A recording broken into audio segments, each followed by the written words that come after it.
Hello everybody, welcome back to Screen Stars. I'm here today to bring you another PlayStation 4 review. Today's review is for Redout Space Assault, an arcade style space shooter that was released a couple of days ago on the PlayStation. I got it on the PlayStation Store for £7.99 in the UK, so it's a really cheap pickup. And I got this really because I was a little bit jealous because Everspace 2 has just gone into early access on PC.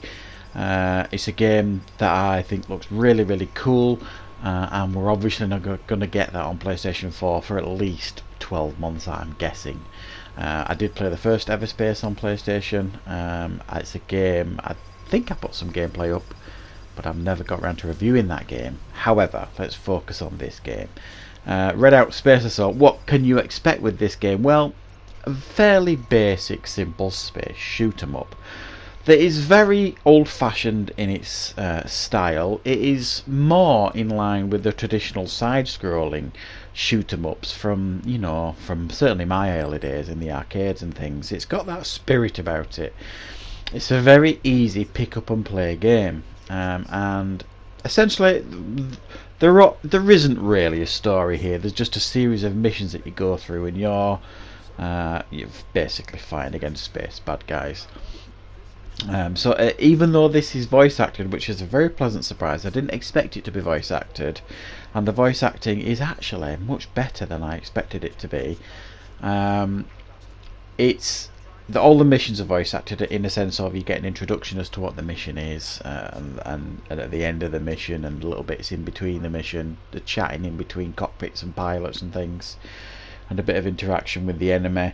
The story is very light here, essentially just flying around missions, blowing things up, doing certain objectives, blah blah blah. So don't expect a really deep, in-depth story here, because you're not going to get it. What you're going to get is some quite fun-filled levels, and I think I'm trying to think now, is there 9? I think there's 9 levels, and in those levels, there's a whole different stage of missions to get through. Some of them will be like 7 missions, some of them are 4 missions, etc, etc. So it's probably going to take you, I don't know, depending on how what type of gamer you are, how good you are at these sort of games. It's not going to take you an awful long time to complete this game. However, the good news here is it's quite an easy game to win trophies on. I mean, within the first half an hour playing this game, I'd unlocked something like 2 gold trophies and quite a few others. And it's a fairly easy platinum to pick up, I would suggest as well, because the platinum trophy is described as thanks for playing. So I'm guessing once you complete the game, you will get your platinum trophy. So there you go, you see that there's 9 levels, and each chapter has a certain number of missions in it. Some of them 7, some of them less. So it took me about 45 minutes to get through the first chapter, which is like 7 levels. Second chapter's got 4 levels, and so on and so forth. So it'll take you a few hours to complete this game, but probably less than 10, I would suggest. So it's not a really in-depth game, but an easy game to win trophies in.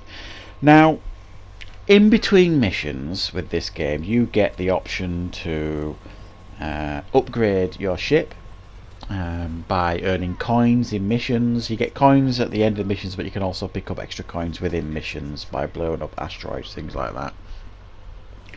And you can upgrade the usual things like your shields, your hull, your weapons, your missiles. You can upgrade them using the coins that you win and collect.